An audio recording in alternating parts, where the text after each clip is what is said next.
Friends, இந்த கொழுக்கட்டை பாருங்களா எவ்வளோ ஒரு சூப்பராக இருக்குது.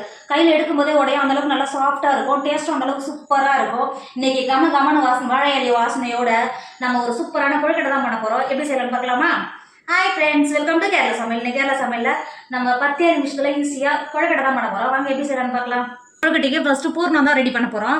அடுப்பில் இரும்பு ஓனில் வச்சுருக்கேன். ஒரு டேபிள் ஸ்பூன் நெய் சேர்த்துக்கோங்க. நெய் சேர்த்து பண்ணும்போது டேஸ்ட் நல்லாயிருக்கும். சேர்த்து கொடுத்துக்கோங்க. நெய் சேர்த்து நெய் நல்லா சூடாயிடுச்சு. 5 டேபிள் ஸ்பூன் இருக்கும். முந்திரி பருப்பு நல்லா பொடியாக கட் பண்ணி வச்சுருக்கேன். இதுள்ள சேர்த்து கொடுத்துக்கோங்க. சேர்த்துட்டு லோஃபில் நல்லா வறுத்துக்கோங்க. இப்போ பாருங்கள், முந்திரி பருப்பு நல்லா வறுந்து வந்துருச்சு. இந்த ஸ்டேஜில் 1.5 கப்பு நான் தேங்காய் துருவி எடுத்து வச்சுருக்கேன். உள்ளே சேர்த்துக்கோங்க. சேர்த்துட்டு தேங்காய் உடனே நல்லா வறுத்துக்கோங்க. கலர் மாறக்கூடாது, அந்த தேங்காய் நல்லா வறுந்து வரணும். அது மாதிரி வறுத்துக்கோங்க. லோஃபில் வச்சு வறுத்திங்கன்னா கலர் எதுவும் மாறாமல் தேங்காய் நல்லா வறுந்து வரும். ஒரு 10 நிமிஷத்துக்கு வறுத்துக்கோங்க. இப்போ பாருங்கள், நெய்யோடு சேர்ந்து நல்லா தேங்காய் நல்லா ட்ரையாக நல்லா வறுந்து வந்துருச்சு. இந்த அளவுக்கு வறுந்தாவே போதும். 1/2 கப்பு வெல்லத்தை 1/4 கப்பு தண்ணி ஊற்றி நல்லா கரைச்சிட்டு வடிகட்டி எடுத்து வச்சுருக்கோம். வெல்லத்தோடு சேர்த்துக்கோங்க. சேர்த்துட்டு தேங்காயோட முந்திரி பருப்போட நல்லா கலந்து கொடுத்துக்கோங்க. ஒரு 10 நிமிஷத்துக்கு இந்த வெல்லத்தோட தேங்காய் நல்லா வெந்து வந்துடும். வேக வச்சுக்கோங்க.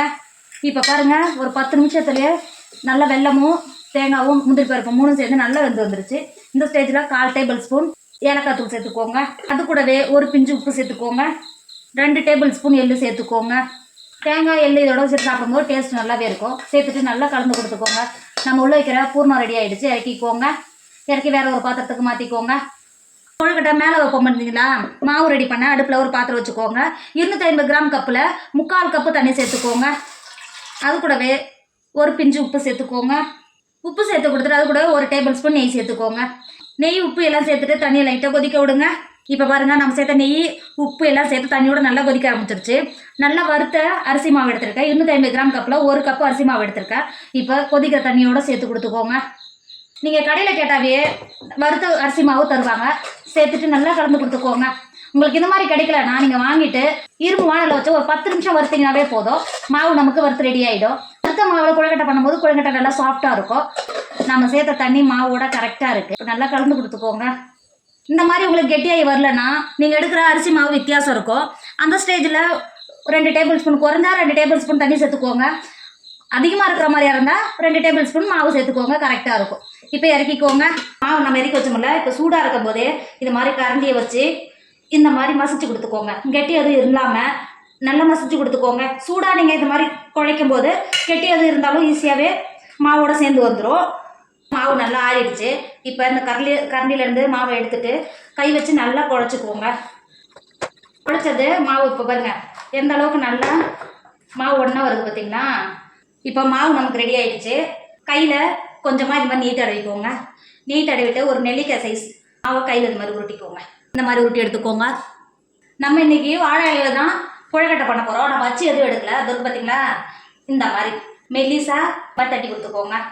இது ஈஸியாகவே தட்டுறதுக்கு வரும். நல்லா மெல்லிசாக தட்டிக்கோங்க. இப்போ இந்த அளவுக்கு நல்லா தட்டி எடுத்துட்டோம்ல, நம்ம ஏற்கனவே ரெடி பண்ணி வச்சுருக்கோம்ல பூரணம். இப்போ இதில் உள்ள சேர்த்துக்கோங்க.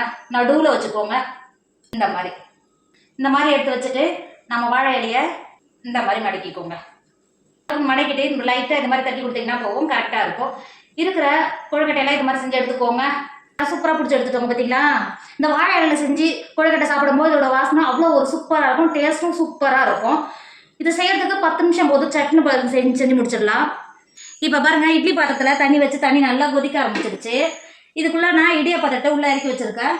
நம்ம பிடிச்சி வச்சுருக்கிற கொழுக்கட்டையை உள்ளே இறக்கிக்கோங்க.